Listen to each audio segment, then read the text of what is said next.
been here the whole time. You still got to do a good idea. You weren't lying. You can't use that every time. My main joke. The main of the line. I get it.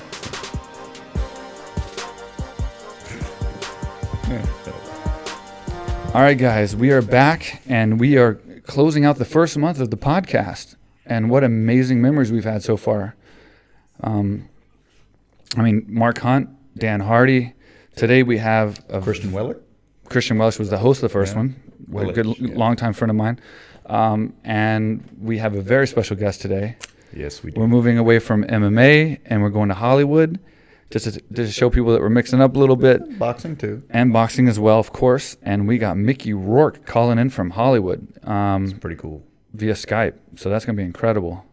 But first and foremost, I want to give our thoughts and prayers out to the people in Texas, Houston, and southern Texas especially, going through the hurricane. We're from Texas. We're from Houston. We're Houston boys. So we have friends and family that are there that we're going to call as soon as this podcast is over. So it's bittersweet. And it hits home with us. Yeah. So it sucks, man. They're literally, it's Hurricane Harvey pounding them right now. So, you're taking damage to your place right now.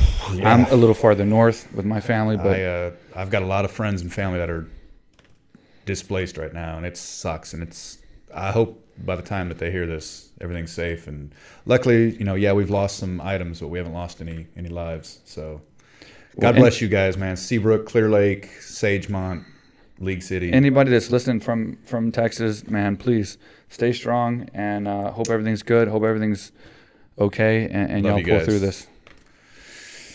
So from there, we get the podcast going, and it's comment time. But yes. How about you? You did so good last time doing the comments. Well, and we obviously, as you know, that's been listening to the podcast, we give away free training at AKA Thailand to our most engaging followers and subscribers on YouTube who leave comments.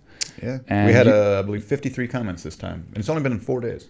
Yeah, so good, perfect. And then you picked the last one, so go ahead and I do. I enjoy pick another one. The winners. I enjoy you having beef with everybody. This particular guy doesn't want to kick the shit out of me. Really? Yeah. So you found somebody that doesn't want to beat you up? Well, or he just knows he can't. So it took 53 comments for you to go through. Yeah. Nice. The ones I didn't delete. But no, a guy by the name of Austin Pierce. This gentleman has been unbelievable. He has commented on every single podcast so far. He does my social media, your social media, AKA social media. And he's coming to AKA. Yes, he actually is coming. So we're going to nominate him. His nomination. It doesn't seem like the correct word. We're giving him such a great package that we're going to nominate him. We do have great packages. We're going to give him something a little special. So I'm not going to reveal what it is. I don't think you should either. We'll tell him via, I don't know, Facebook or whatever. I mean, he'll be the first to comment on this video anyway. So this is a guy who's actually coming to AKA Thailand, who's already basically changing his whole life to come to AKA Thailand, who's one of our most engaging subscribers and followers. And we're going to go ahead and give him even more of a package. And Austin, go ahead and get with us. You got us on every social media platform, so we know who you are, and we'll go ahead and tell you what you're going to get. Thank you, Austin. And thanks, buddy, man. We appreciate it. When y'all hear this guy's story, how hard he works and how far he drives, I mean, I don't want to get into it yet. We'll wait till he gets here. Maybe we'll have him on or something. But it's pretty emotional. Yeah. So thank you again, Austin. Speaking of comments and people sharing with us, if you will. Yeah. Thank you again, Danny, for the jingle. Yeah, and we're going to continue using it. Hey guys, it's catching on. I like it, and everyone likes it. So I love it. It doesn't have your name in it. That would be nice. So Danny, if you can, I'm actually part of the podcast. If you and your guys could throw in Mark's name at the somewhere, make it funny. Make it funny. Yeah, I mean, even if it's a woman screaming it. Yeah, that'd be a first. But yeah, sure. I see what you did there. Uncalled for. Anywho, speaking of people engaging, excuse me, a gentleman from Australia by the name of Jason Parsons. Yeah. So, fun fact, I like free shit. I assume you do. Yeah. And he asked for free shit I do. I have in the no last problem podcast, and I can't believe it came. I ask for beef jerky, corn nuts. I believe you want cookies. I asked for cookies, and you said money. And money. Oh, I'll always take money.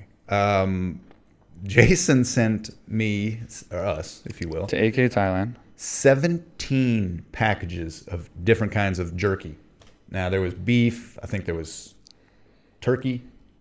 I mean, obviously teriyaki. All the normal stuff that like everyone's had. But this guy sent some shit that I can't pronounce. Let's pick out. These are the two most odd bags of jerky, and we're they're gonna the try them for you guys, so that if you ever run across these pieces of jerky, you'll kind of gauge how we react to them, whether you want to try them or not. And one of them I'm a little like iffy about but we'll get to it in a minute. Well, I mean, the reason because there's only 2 left. So of this one, you ate this one before. 2 left of all 15 or all 7. Well, yeah, but anyway. But this one is Korean barbecue belugi. Yeah, I have no idea. I don't know. But this one I know I can pronounce. This is kangaroo jerky. All right. Now, they call it Rui Chewy in Australia. And I'm not going to lie, I'm a little scared to try this, but... I'm a little bit, hesitant on the kangaroo. Oh, you're going to go for that one first? Fuck it, why not? I mean, the fact remains the kangaroo is already dead and processed and in the bag. So if we don't eat it, it's going to go to waste. So I have nothing against kangaroos. I never thought I would eat one. Well, hop on it. But I want to. That was a kangaroo joke, Mike. Wow, that's pungent. Is it ironic that it comes in a pouch? It is. That's a marsupial joke, Mike. That's a little pungent. I'll be honest with you. Give me a piece. Let me just take one, and you take one, and then it's a little oily. It's hard to grab one. Jeez. All right. That has got a very different smell to it. How big of a piece are you doing? I had a small one. I don't want to commit. I think they're all the same size. Okay. Kangaroo cuts up nicely. All right, so we're going to try this kangaroo jerky. And again, thank you for... Jason, for sending this kangaroo jerky. We appreciate it. Again... We'll try anything you guys send. So if you send anything Jason to AKA doesn't have Thailand, to be the only one to send shit. Yeah, go to the akathailand.com and you can see the address. Send us something and we'll try it. All right. I don't know if we're going to like it. You're going to have to... You ready? 1, 2, 3. It's a little gamey. It's I don't know how I feel about that one. You know, I don't lie to you very often, Mike, and I'm not going to now. I'm not a big fan. It's actually pretty fucking nasty. I think that kangaroo should still be alive, hopping around. That's I kind of want to get it out of my mouth right now, but we're in the middle of a podcast. Yeah, no, I wish we weren't filming. I sort of wish I could just maybe, I don't know. It's one of those things that you eat and you feel like you should spit out because it might not be good to eat. Yeah, well. Not for a taste, reason, but maybe for a so thanks for nothing, reason. Jason. That was shit. In all seriousness, Jason, we ate every other thing that you gave us, and we're going to try this one now, this other one. Let's try it later. But, man, that kangaroo jerky is something special. I think you have that. That's an acquired taste, I think. Yeah, well, I'd like to never acquire that again. That's absolute garbage. Ooh. Okay, go ahead, Jason. Let's do this Korean one. Let's try it. This is the one we can't pronounce. This has got to be... I'm glad it's gone. This has got to be good for the viewers. Okay, this is the... This is pretty interesting, I bet. Bulgogi. Yeah. That has a weird name to it. All right. See, that smells normal. Korean barbecue bulgogi. It's better. I don't see nothing wrong with that one. That one, no.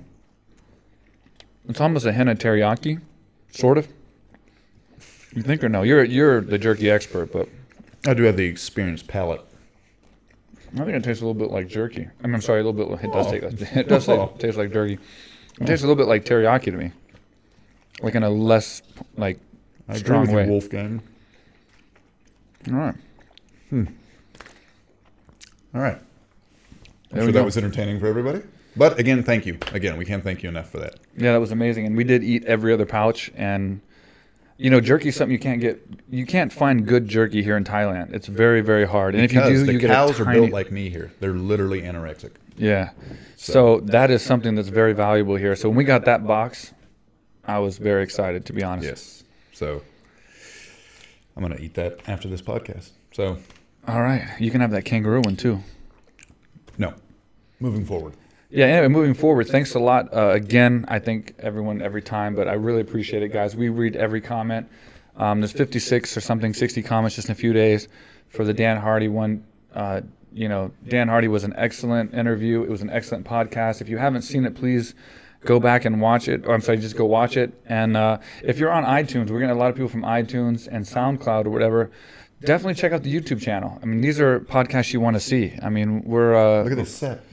Look at our boy here. You can watch us eat the well, it's not beef, but jerky. You can watch us with the expressions and interacting with these people. And a lot of the great moments that we've had have been video, especially with Mark Hunt with the naked action figure.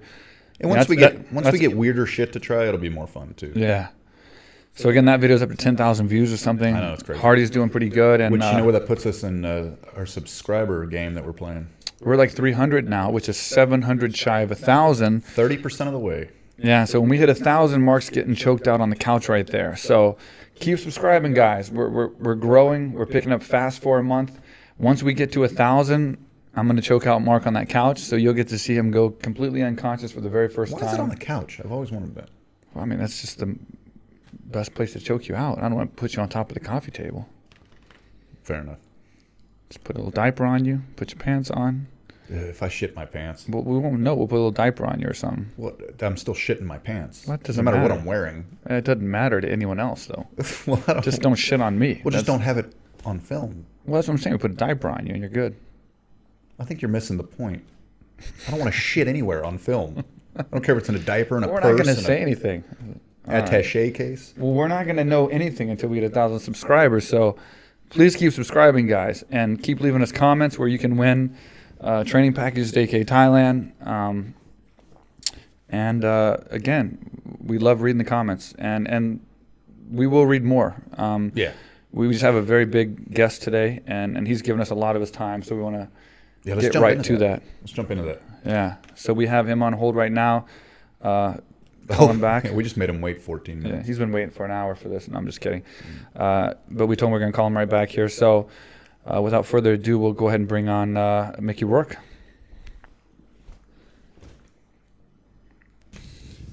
All right, so we are here with Mickey Rourke. Mickey Rourke, thank you so much for being on the podcast, buddy. My pleasure. Nice. I've been a fan and a follower of yours since you started fighting. Man, I really appreciate that, man. I've been a huge fan of yours as well, so this is really cool having you on the podcast and being able to talk to you so much as we're going to do today.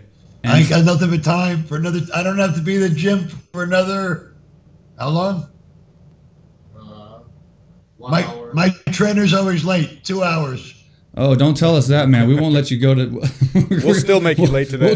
We'll keep you till you're late. It's okay. It's weight training, so no sweat. Yeah, I see you in the gym all the time on Instagram, man. I'm looking at your pictures, and you're doing all kinds of crazy working out and boxing training, and look, you're ready to fight, man. Well, the thing is I had about 10 fights where I used to just spar my way into shape, and I never did road work. And I worked for 3 years with James Toney as a sparring partner, and a year and a half with Duran. And, I'd just stay in the gym, do some gym work and spar. But I was never, I never concentrated on my cardio, which was a big mistake. I concentrated on my power. And, when you're sitting in there and you're getting your hands wrapped and the door opens, and then you go, oh, fuck, I wish I would have ran, I'm not going to do that again. I hear you, man. I hear you. But, I mean, you've massed what? It was like a 27-3 record or something? In boxing? I've got 10 wins and 2 draws. 10 wins and 2 draws in boxing. Pro boxing, though. Yeah. Yeah, so I mean, you did quite well for someone who didn't do any road work. Well, I had, well, I was very lucky. I was born with power in each hand, so that's something that can't be taught. You either have it or you don't. So that got me by. So I see that you're training a lot now. Obviously, like I said on Instagram, you're posting a lot of stuff from the gym. You train at Wildcard, correct? Mostly, that's your main place. Well, I train with Freddie Roach's protege, Marvin Samudio.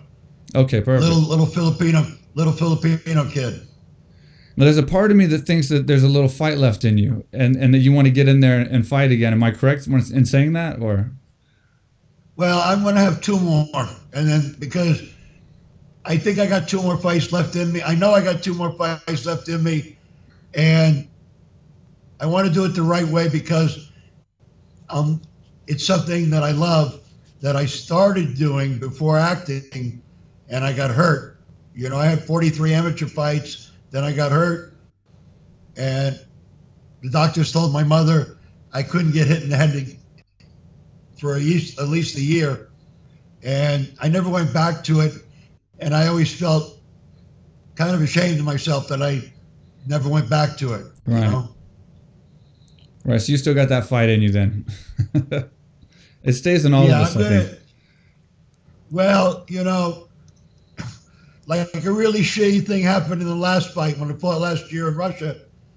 The little bitch I fought went to the newspapers, the Daily Mail, and he told they paid him $12,000, and he said he took a dive, you know, and I hit the little cunt with a kidney shot, then a liver shot, and I know what I hit him with. Yeah, and right. So, you know, he kind of like tarnished, you know, 12 fucking weeks of training, breaking my ass. So the next time I fight, I'm going to send the motherfucker into the second row. So, you know, there won't be no, you know, discrepancies about it from all the haters out there. Yeah, I don't see you as the type that's going to train that hard and then go out there and pay someone to take a dive. I see you as somebody that wants to knock someone in the second row. No, not when you train for 12 weeks. And, you know, I've added like, you know, I go to UCLA, I do the stairs, I go up, I sprint the stairs, I do the Bulgarian bag going down the stairs, then I do 15 sprints, and then I do, you know, 10 times 100 meters. Right. That's my cardio. Wow. And the only thing I'm gonna add into it was I started taking some yoga classes because my nose has been broken so many times. The cartilage is, the holes in my nose are not, I can't breathe deeply. So when I do this hot yoga, it opens up. I got to have one more nose operation, but it opens up my breathing. Right. You know, what's weird is I have the same thing. My nose has never been broken, but I have the same thing where I have really bad sinuses. And I think it's because I got hit in the nose so many times. So at nighttime when I'm trying to breathe, it's like I get only a certain percentage of air in, and then I can't breathe, and I wake up in a panic sometimes. Yeah. Well, I have a little bit of sleep apnea, but I'll tell you what helps with, if you're a mouth breather, what really helps me is every morning I go and swim for 12 minutes. Right. And this way, like, you know, when you get tired, you start breathing through your mouth. So if you get accustomed to doing the swimming with your mouth, it just gives you a little more advantage when you start breathing through your mouth when you're tired, you know, in the middle of a fight, you know. Right. So the swimming has really helped me. Yeah, that definitely, a lot of people are doing that now. So, you know, as a form of training. So I know you've been to Thailand before. We've talked about that in the past. So are you looking to ever come back to Thailand and do that whole thing and come check out the gym and train Muay Thai a little bit? Yeah, I want to check out arsenal? the gym. You know, I actually can't roll worth the shit, but I go to Hegan Gracie. Yeah. And what we do is we do stand-up pummeling. Yep. Because we do it for 4 minutes with a 30-second rest, because the pummeling helps my inside fighting, my strength. Right. It helps my core strength. And, you know, Higgins a big guy, so 4 minutes with him, you know, you're pretty exhausted. Yeah, and that, you know, that's just another, I just try to change things up a little bit, because as I'm older now, I realize it's more important for me to work on my weaknesses than it is my strength. Right. You know? Absolutely. So I work more on my cardio. I don't fight on the outside as much as I used to, because I'm physically strong. So I've learned to fight how Freddie used to want me to fight, on the inside. Right. But I grew up in Miami in the Fifth Street Gym, where Ali and Jimmy Ellis and Larry Holmes were since I was 11, and everybody fought laterally from the outside. Right. So, but basically, I'm more built to fight on the inside because of my strength. You get that power, yeah. Yeah. And mainly when I go to do weightlifting stuff, I don't do it for bodybuilding. I do it for leg and hip strength, and because that's where your punches come from. Absolutely, yeah. You know, that's great. And so I usually know I'm going to be able to be stronger than anybody else I fight at 175. And that's what you're fighting at, 175. Yeah. Your tone weight, nice. I mean, I walk around 188, 189, but I make the cut. And I get down to 173. Then by the night of the fight, I'm back up 10 pounds or 11 pounds. Nice.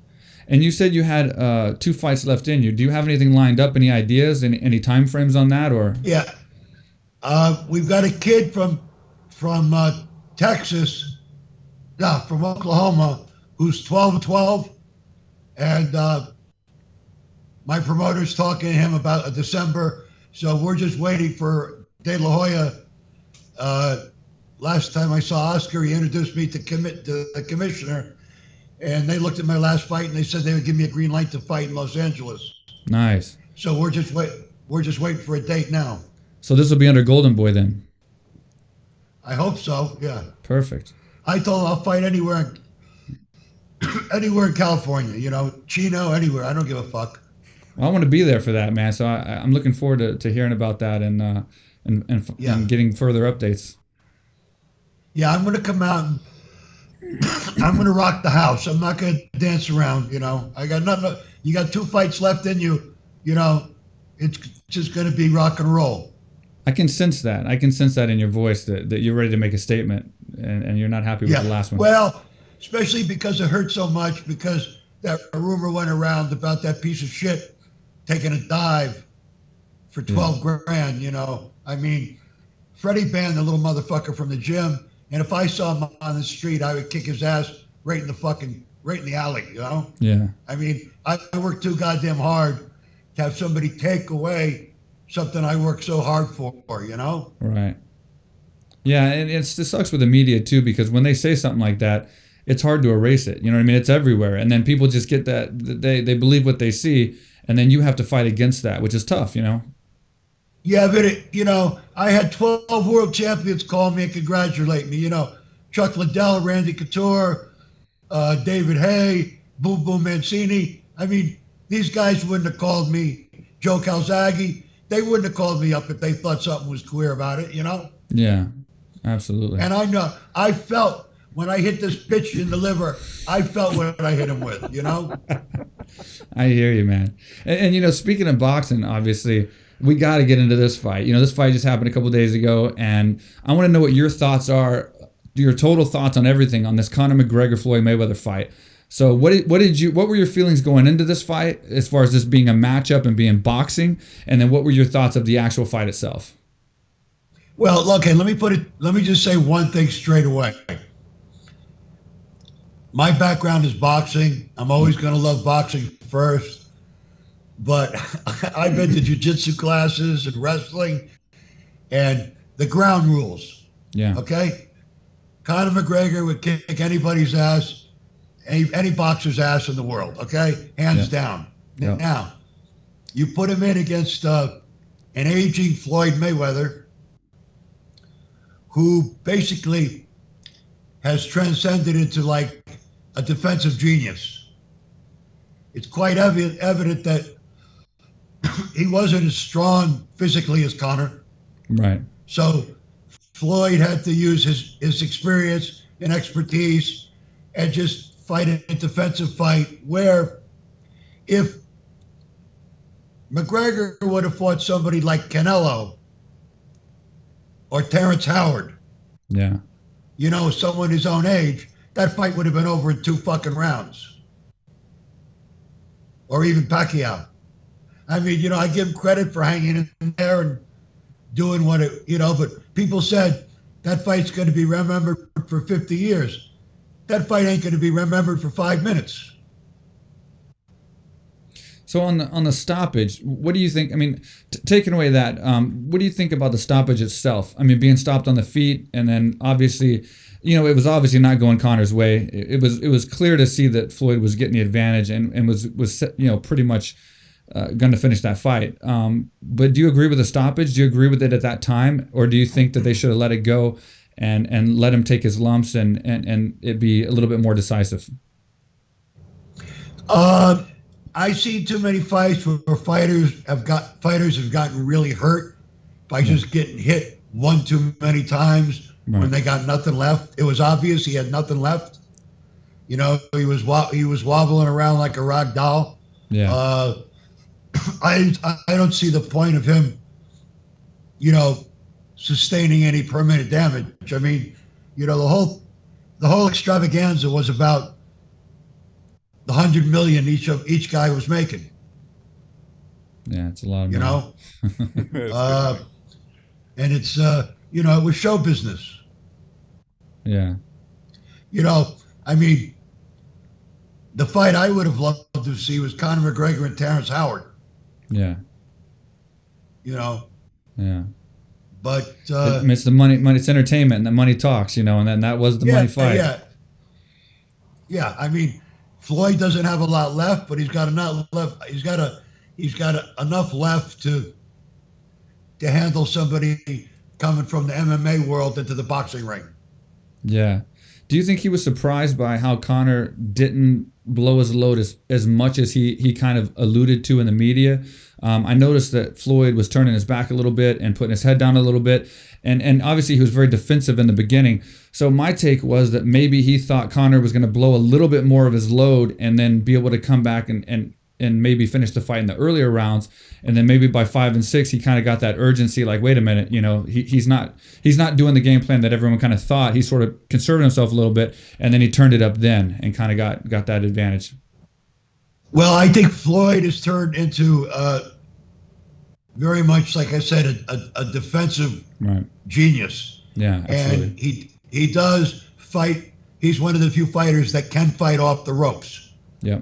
So he uses the ropes to lean on, to rest on, and also to counter his right hand.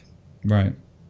You know, I mean, you know, Floyd he's very, you know, to be a champion or a fighter of that caliber, and I'll include Mike Tyson in there, you got to be a smart guy. Right. Ali was a very smart guy.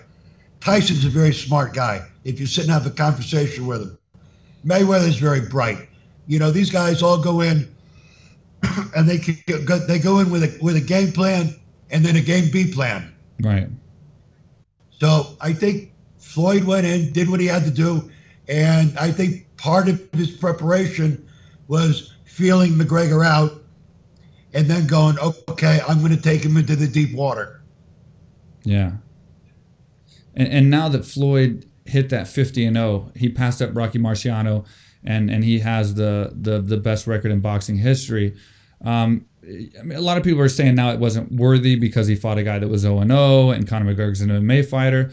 What's your thoughts on that? I mean, he did step up and fight a guy that was a huge risk. I mean, if Conor had have landed that left and knocked him out or something, that would have been detrimental to his career to lose to a guy that's 0-0. So what are your thoughts on the fact that he's a justifiable 50-0? I mean, he's pretty much the best ever when it comes to his record and what he's done, arguably. I mean, he's up there with the greatest ever. He really is. I mean, you know, you look at Rocky Marciano. Jersey Joe Walcott was beating the living shit out of him. Yeah. Marciano caught him with that left hook. To me, the greatest fighter who ever lived was Sugar Ray Robinson. Yeah, he was good. You know, everybody stole a page out of his book from Ali to Sugar Ray Leonard. And, using speed, lateral movement, because speed kills power, as we know. Right. And you look how Ali fought George Foreman years ago. He couldn't out-muscle him, but what he did is he did the rope and dope and just tired his ass out and then picked him apart. Right. You know, there's a lot of thinking that goes on in a boxing ring. A lot of strategy. And cool. And what's your thoughts on the Canelo and Triple G match coming up? I think Canelo's got he's blessed with that freaky punching power. Right, of course. I think they're both very well schooled fighters. It's going to be interesting to see. I don't think Triple G's ever been hit on the chin as hard as somebody, because Canelo's got great leverage on his punches. Yeah. So it's going to be a matter of how Triple G can hold up to Canelo's power. Right. What do you think about GSP returning now? Now he's fighting Michael Bisping, and I know you've watched him fight a lot. I know both guys. I'm very close with Mike. And GSP, I see at Wild Card. He's training with Freddie. Yeah. Bisping is a guy who, I'm so proud of him because he's not the greatest puncher. He's not the greatest wrestler. He's not the greatest at jiu-jitsu. But he continues to win. You know, I mean, yeah. If you watch Bisping and Rockholtz, Rockholtz has got such a good southpaw style and is a very extraordinarily well-balanced fighter and super strong. I didn't think Michael was going to be able to, win that fight. Yeah. And Michael keeps surprising everybody. When I look at my Instagram, Michael's doing nothing but training, 24/7. Yeah. Training and eating. Yeah. Yeah, and I had a podcast. The last episode I did with Dan Hardy, and he had a great analogy on Michael Bisping, and his point was that Bisping brings the fight forward. So when you fight Bisping, you know what you're going to get because he's going to come forward, he's going to bring it, and he's going to fight you. In other words, he was trying to say how that's a better fight than Tyron Woodley because Tyron Woodley got that fight taken away with GSP because of his last performance, and it got given to Michael Bisping. He's got one thing that money can't buy. He's got unbelievable willpower. Right. And he trains his ass to the bone. I mean, he doesn't have one of those Adonis-looking bodies, but the fucker trains. Yeah. And he trains to win. It's like training to survive and training to win. It's two different things, brother. And Bisping trains to win. He's a very proud guy. He loves being a champion. Yeah, he does. And he does. And he's my favorite drinking buddy. So I definitely got to touch on this. I know you were good friends with Tupac, and you did the movie with him, Bullet. And as you probably know, I walked out to every single UFC fight to Tupac, Ambitions of a Rider. We don't share a lot in common, or we didn't share a lot in common, I guess. But he was a big inspiration to me for someone that came up, and that motivated me in every one of my fights. So what was your relationship like with Tupac? And I know you're really close. You were there at the hospital. How was he, man? Because we're two huge fans of Tupac, and we've never talked to somebody that knew him.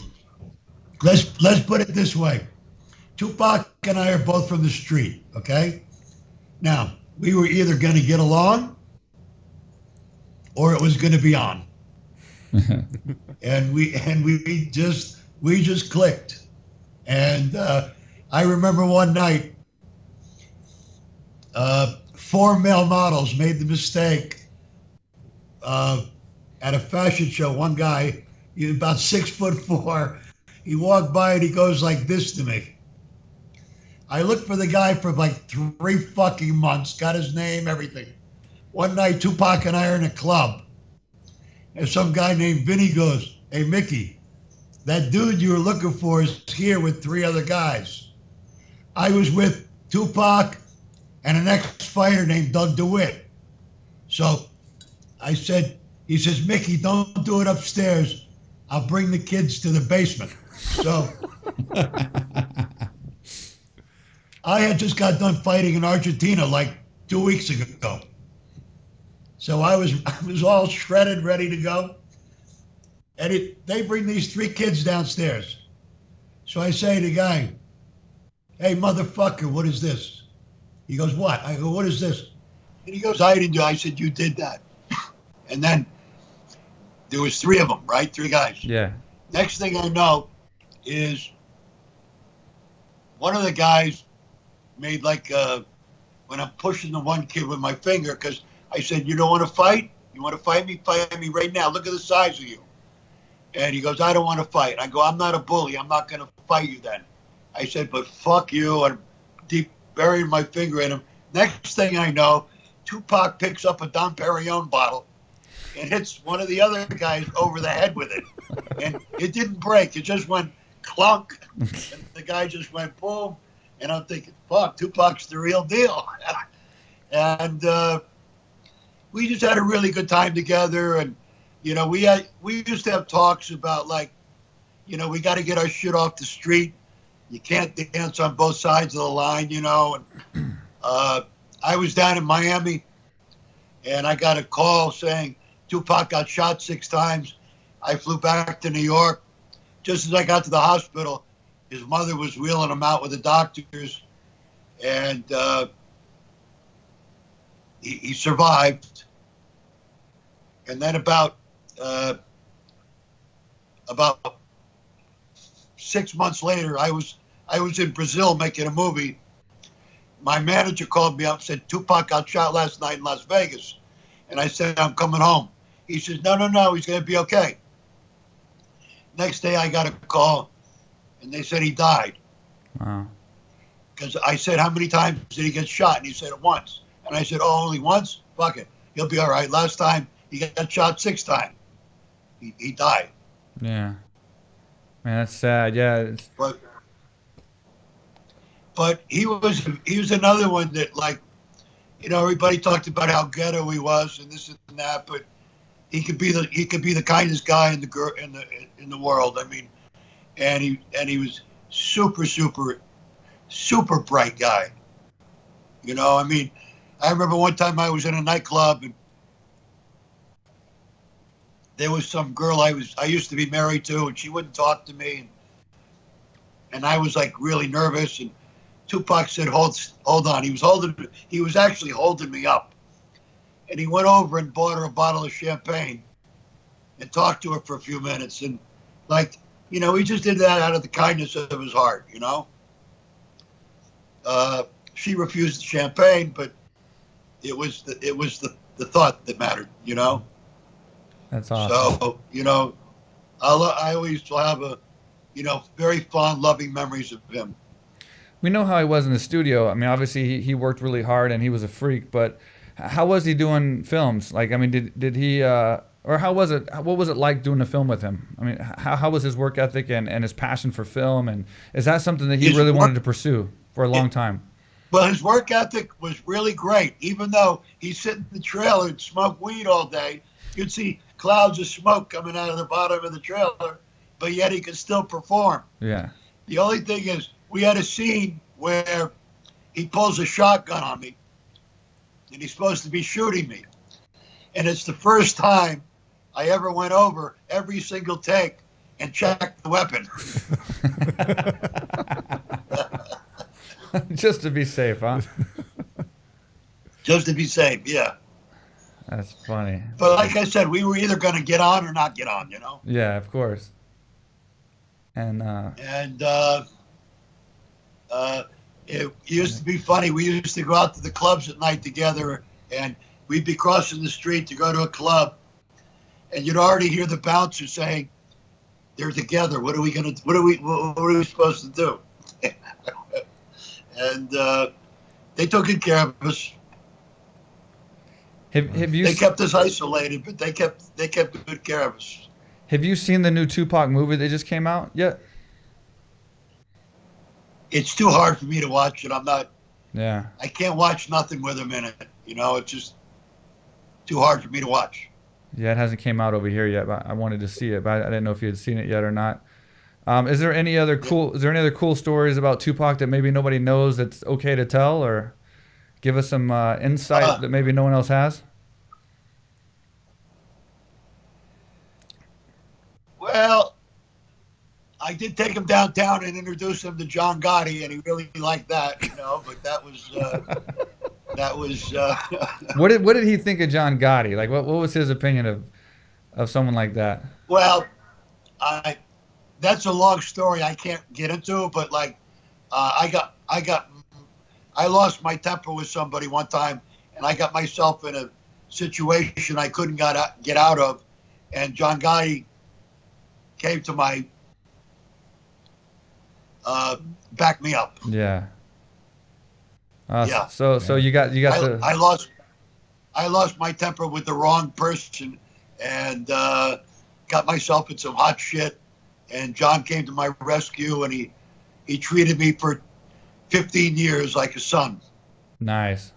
So Tupac enjoyed that meeting then? Yeah, he did. Yeah. Gotcha. And so you were in Germany, or you're starting to film in Germany right now? I was looking online, and I noticed you're either starting or you've been filming in Germany right now for Berlin I Love You, or a movie like this? I just did a film called Berlin I Love You with with a very good actor who has been directing lately, named Till Schweiger. Okay. And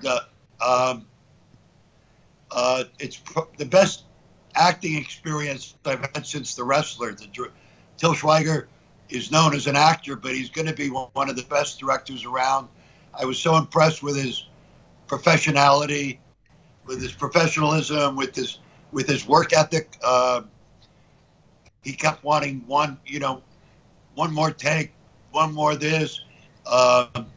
He ended up casting a German actress who I think is going to end up being like a big, giant star if her career is guided the right way. Her name is Tony Gam. Okay. And we had a lot of fun working together, and I can't say that about 99% of the movies I've made. Yeah. And it has Jared Leto and Patrick Dempsey and Renee Zellweger in it as well, correct? It has Patrick Dempsey, Jared Leto, and Renee Zellweger in it as well, or? Well, what it is, it's one big movie with different vignettes with different actors in it. Oh, okay. I don't work with any of those people. Okay. Because I think it's Paris I Love You, Berlin I Love You, Key they're West, different I Love ones. You, Okay, I don't cool. know. Nice. And then it's different scenes with, different actors doing different things. little vignettes, and then they clump it all together. Yeah, and going back to The Wrestler, which you mentioned, man, I want to say that was a fantastic movie. And that was a real eye-opener, too, because like the wrestling world, the fighting world is very similar in the case that, there's a lot of fighters that get past their prime and the fight career is over, and they're stuck with not a lot of choices. And when I watched your movie, I've always been one to try to set something up after my career. And when I watched that movie, it was a real eye-opener, man. And you did an absolutely fantastic job on that role. Well, to tell you the truth, I hated wrestling because it went against everything instinctively that I learned my whole life. My whole life I learned, to hide my shit, and to feint. And here I had to go like this, and I had to go like this, and it was really hard to break my boxing stuff for 20 years. And so it was doubly hard.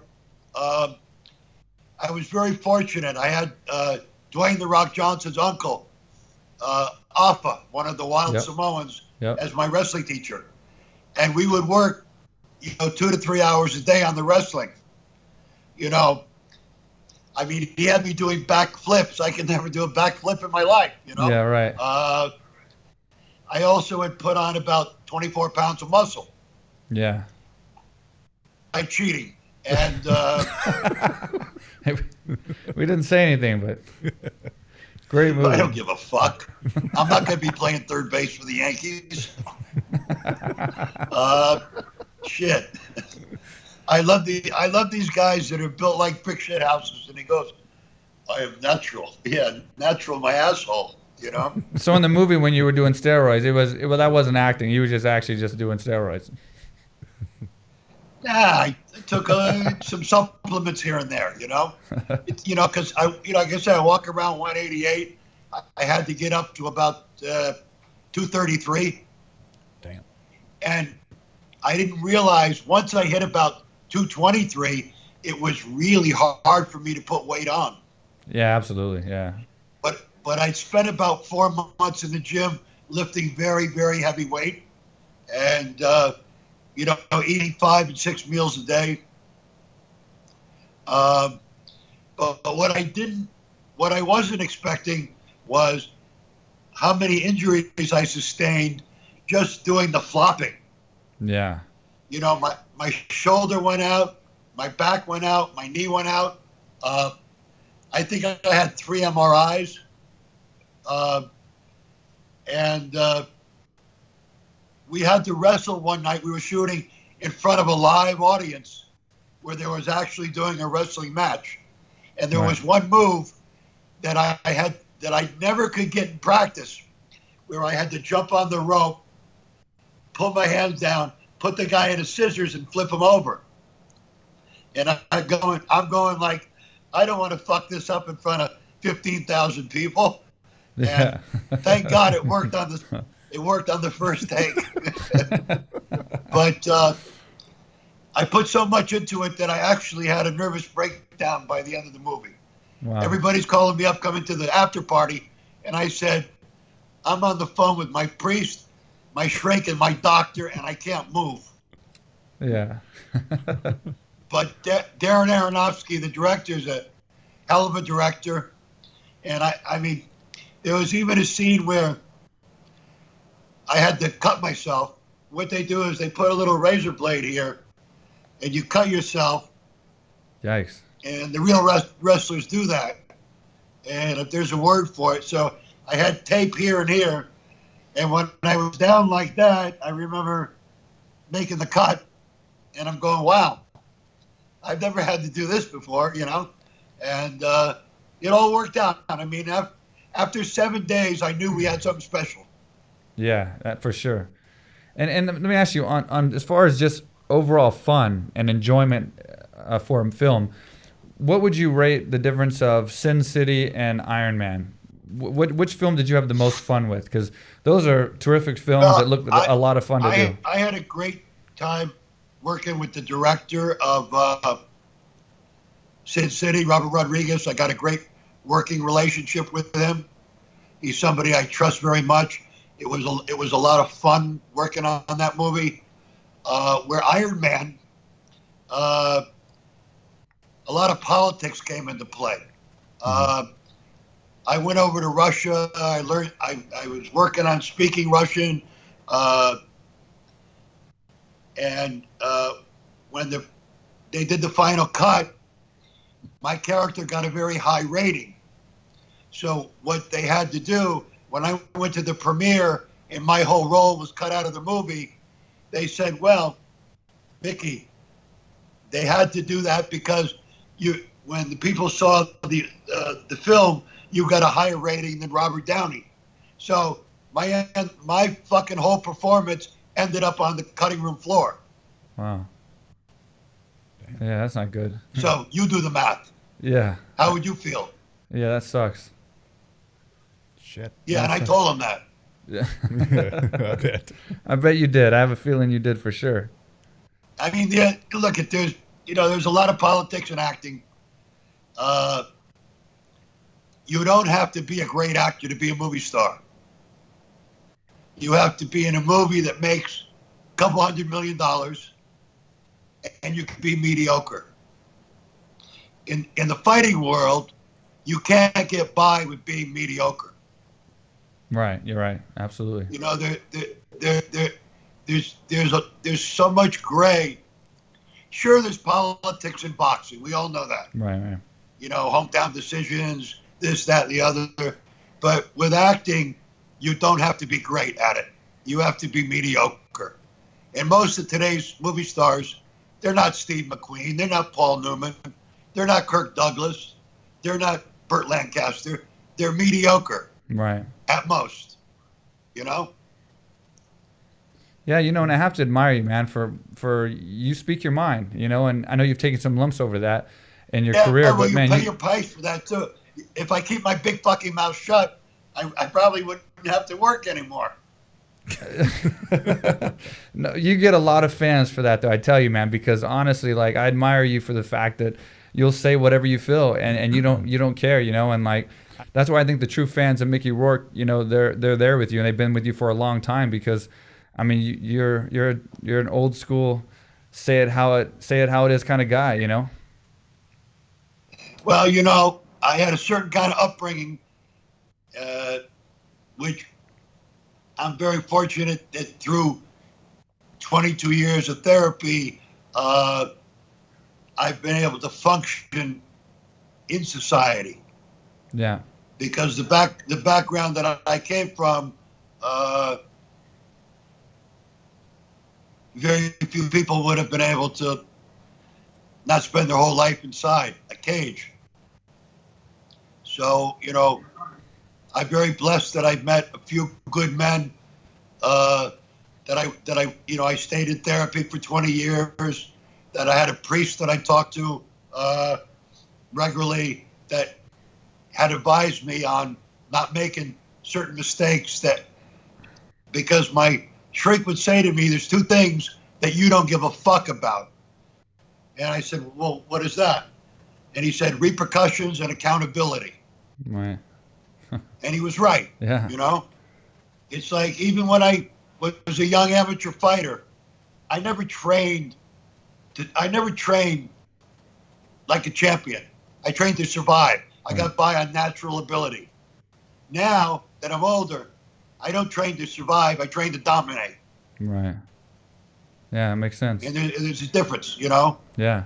And it's like being accountable and dealing with repercussions. It's the same thing with fighting. When you're in there and you're getting wrapped up and that door opens and you hear the crowd. Yeah. What goes through your mind is, did I work hard enough? Did I work hard enough? That's all. And if you worked hard enough, you got no fear. Yeah. All I know is my last spot I went, there's no fucking way that guy trained half as hard as I did. Right. And when you have that mindset, you got nothing to worry about. Yeah. You just go out and take care of business. Yeah, that makes perfect sense. Absolutely. I saw an interview you did with Pierce Morgan recently, and you talked kind of about your childhood and how rough it was and everything. So I definitely want to commend you on whatever happened in your childhood that was so rough.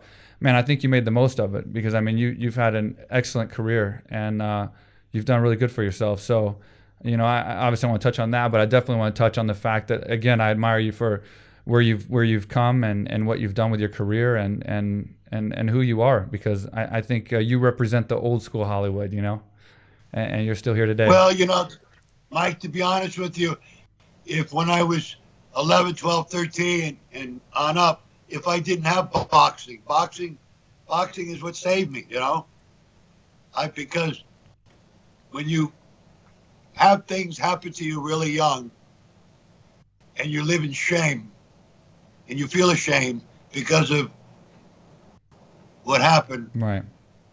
What happens is one day you decide nobody's gonna hit you no more, and you fight.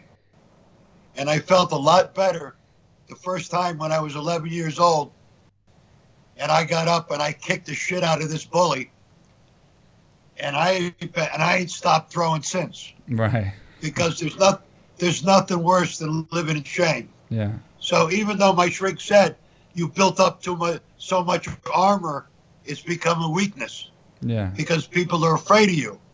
Yeah. And I don't want that. You know what I'm saying? Yeah. I don't need to have that anymore.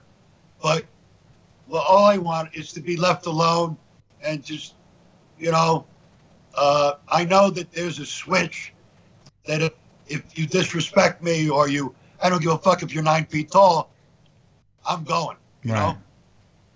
That's it, I'm going. Yeah. And I wish I could turn that switch off. Yeah, I hear you, man. Yeah. And not to see, go ahead. There's a lot of foolish people out there, and especially I always take, if I go out having a drink once in a while, I always go out with somebody because I know I got a short fuse, and that's why I love going out with Bisping, because I could go out with somebody who can kick my ass. Yeah. He seems like a fun guy to party with, for sure. He is, yeah. I was gonna also ask you, how much time do you spend in Russia? Because I noticed that you've been to Russia a few times, and I see you typing in Russian sometimes, or at least the alphabet in English. But I've spent a lot of time in Russia as well, so I was gonna ask you a little bit about that, and also, do you know Sergey Baiduk by chance? Well, I spent a lot of time in Russia because I trained at Wild Card with mainly Russian fighters. Okay. And the reason that I came back to fight was I was watching a fight between Ruslan Provandnikov and Timothy Bradley. And after that fight, I said, I want to come back and train the right way and fight one or two more times. And I want to fight like Ruslan. Right. And I want to train like Ruslan trains. Right. And see what I can do. Gotcha. And I enjoy the company of the Russian fighters in the gym. Yeah. They're the hardest workers. Yeah. They come from nothing. They lay it all on the line. They're very disciplined, and I just feel very much at home with them. Yeah, we have a lot of Russian speaking fighters here at AKA Thailand from all the different Russian speaking countries, everywhere from Dagestan to Tajikistan to Right. Russia itself. So we get a lot of those in there, and you're right, they're hardworking fighters, and that's a good part of the makeup of our fight team at AKA Thailand here in Thailand. They've got a new Russian light heavyweight now named Dima Bivo. Okay. You should watch this. You should watch out for this kid. Whoa, he's going to be up and coming. He's got 2 belts now, and I watch his work ethic. You know, it's like there's a famous quote from Michael Jordan, and the quote is work ethic defeats fear. Right.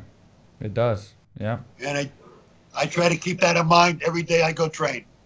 Yeah, I'm watching you, man, on Instagram and social media, and you train like a savage. There's no doubt about that. You're in there all the time. Well, I'm not. Next year, I probably won't be training as hard, but and I'll be done fighting next year. But I'm going to give him hell one more time. I just want to rock the house 2 more times. But you got to come to AKA Thailand, man. You got to come check out the gym and train here and get back over here. I'm going to come there, but I'm going to come with. Hopefully, I can come with a particular person. There you go. Yeah, whoever you come with doesn't matter. Just come train and hang out, and we'll show you Thailand and show you Phuket. It's a beautiful place, and the gym's amazing. We got great training there. It'd be awesome to have you for sure. Have you met Chris Riley? Chris Riley. The name doesn't ring a bell, but if I saw his face, maybe or. Oh yeah. He was one of the first Americans to 20 years ago and win a belt over there. Oh, okay, yeah. He's got a school. He's got a school here in LA. Yeah. Cool, awesome. And I noticed from your Instagram as well, and some of the TMZ videos I've seen, that you're not a huge Trump supporter. And is that just getting worse and worse as time goes on because the things that he's doing? Because it seems like everyone's kind of. You know what he did, Mike? Tupac and I were staying at the Plaza Hotel when we were shooting Bullet together. The room was registered under my name. I was sleeping on the couch. Tupac was sleeping in the bedroom. I caused maybe $6,000-7,000 worth of damage. Okay. I admit it. This scumbag Trump sued me for $28,000. Plus, he put in about 6 paragraphs of the worst negative, demeaning, disrespectful shit you could write about 2 people. So it's personal with me. Right. So it started way before the election. Okay. Way before. He sued me for $28,000. I admit I caused $6,000-$7,000 worth of damage. It's not like the bitch needed the money, but what he likes more than money is he likes ink. Yeah. So he got him to write a very negative story on me and Tupac, which I take very personal, and I'm sure our paths will cross one day. But you have 5 dogs, correct? 5. And you're a very big fan of your pups. I know that I see them all over Instagram. So let's see one. There we go. Get over here. Which one is this? This is Ivan. Okay. And what about you? He's the bad one. The bad one. Oh, no, it's Igor. Because Ivan doesn't kiss. Wait. This is the shy one. Jojo, come here. Come on. Bring Joe over. All right. I'll introduce you to each one. Absolutely. Let's do it. This is little gay Joe. Little gay Joe? Yeah. He doesn't look happy by that. Awesome. What are you? I didn't know they were all around you. Here comes the kisser. Oh, cow. This is the bad one, Ivan. Oh, they do look alike. All right. There you go. Yeah, he's a kisser. Oh, jeez. He is definitely a kisser. And then I got one that, Diva, I got a 16-year-old. Hold on. Damn. Is this your number one? She's going to cry when I put her in my lap. Hold on. Wait, right there. Oh, where's number 1? Where's number 1? I want to see number 1 because I know you talk about number 1 a lot. Number 1 is the one I'm always with. Yeah. He used to have a different name, but I'm not with that person that I had him with anymore. So I changed his name to number 1. There you go. You know. I normally talk more than this, but Yeah, he hasn't I haven't said said shit today. I just want to say, Mickey, you've completely shut him down. This is the most talkative guy, and you have shut him down Well, talk completely. to number 1. It's number 1. That's number 1? that- All right. That's someone I can talk to That's finally. number 1. Say something to number 1, Mark. Come on. Who does your hair? Number 1. Okay, give me Ruby. Is that Tina Turner? We got one more. I'll show you Ruby because she's 16. She can't get up. Okay. Oh, She crying? wow. Let them cry. Oh, they're beautiful, Mickey. Well taken care of. Yeah, well, you know, what happens when you live alone? You end up with 5 dogs. Yeah. Well, you're doing Yeah. good, man. And man, hey, I just want to thank you again. I really appreciate you being on the podcast. Is there anything you got for us or for me? Any questions? Let me think. We'll have to wait till I get over there. I'll make a list. All right. You have my word. I will talk when you come. I'm telling you, nobody's shut him down like you have. You have shut him completely down. I love Tupac, man. I mean, shit. I appreciate it. I think he's just in awe right now. Yeah. He's starstruck. You're a Tupac fan? Oh God. Oh yeah. Um, The only good rapper. Give me an address. I'll send you a picture of the 2 of us. Done. I'm gonna send it to you because you got to send me one too. I'm a big fan too. We live together, so you just We'll send you the address of the gym, and if you could send it to the gym, man, I really appreciate that. I'll do it. I'll send it this week. We'll frame it and put it in the gym, so it'll be an AKA Thailand. What's your name again? Mike. That's Mike. I'm Mark. Who are you? Mark. Shit, that hurts, man. What do you say? Mark. Morris? Mark. M-A-R-C. Mark. If you didn't shut him down before, he's gonna be shut down now, Mickey. His name is Mark Bogutsky. M-O-R-T? Oh, no, M-O-R-T? M-A-R-C. Mark. he's an actor, Mark. Oh, is he fucking with me? Mark. I can't hear too good out of this ear. Thanks. All right. Good play, sir. Good I play. hate you guys. Well done, Mickey. Well done. Thank you. Hey, listen, good luck with your show. Hey, thank you. So what we're doing is when we get, so he's never trained a day in his life. So you can relate to this since you train. And I know we say this every episode, so bear with us, guys. But he hasn't trained a day in his life. He's never been in a fight. And I'm telling you, when you see him outside of this particular podcast, you'll be surprised. I drink. He drinks, he smokes, he talks shit. He's hilarious. He's a different person. You shut him down completely. Yeah. But the point being is he never has trained. He's never fought. He's never done anything of the sort. He's the opposite of me. And so when we get to 50,000 subscribers on this podcast, he is going to take a Muay Thai fight here in Thailand, and he's going to do a full camp. We're going to film it. We're going to interview him each week on the podcast as he's getting ready for his fight. So we got to get 50,000 subscribers so that we can get this guy in the ring and have his very first ever fight, a Muay Thai fight in Thailand. Wow. So tell it. Maybe you should get him to fight Shia LaBeouf. Yeah, he's always looking for a fight. Yeah. So maybe if Shia, if you're down for a fight with Mark Bogutsky, I'll loan you a cigarette.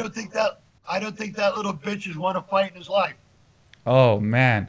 So Shia, if you want to, if Shia wants to prove Mickey wrong here, he can challenge Mark Bogutsky. We'll definitely do a Shia LaBeouf Mark Bogutsky fight for sure. And so, Mickey, you got to give a plea for us, man, on the camera, telling everybody to subscribe so that we can watch Mark Bogutsky fight in a Muay Thai fight. Yeah, listen, you guys got to all tune in when Mark Bogutsky fights his first Muay Thai fight, and he's not going to wear any gloves. It's going to be bare knuckle. Oh, whoa, we're changing it right now. We're changing it. I love your style, Mickey. I love your style. That is even better. Oh, shit. Bare knuckle fight. Oh, they'll do that here, bare knuckle, no cops kicking in the balls allowed. Damn. Wow. You got to come corner me. Okay. I'll rub your balls in between rounds. Oh, that'll get him going. He'll get going then for sure. Shit, I'll fight tomorrow. Have you seen Ray Sapo's fight program he's got going now these days? Yeah, he's got a new promotions. Yeah, he had a great card on the other night. Yeah, he's a good dude. He's an old friend. You should check it out.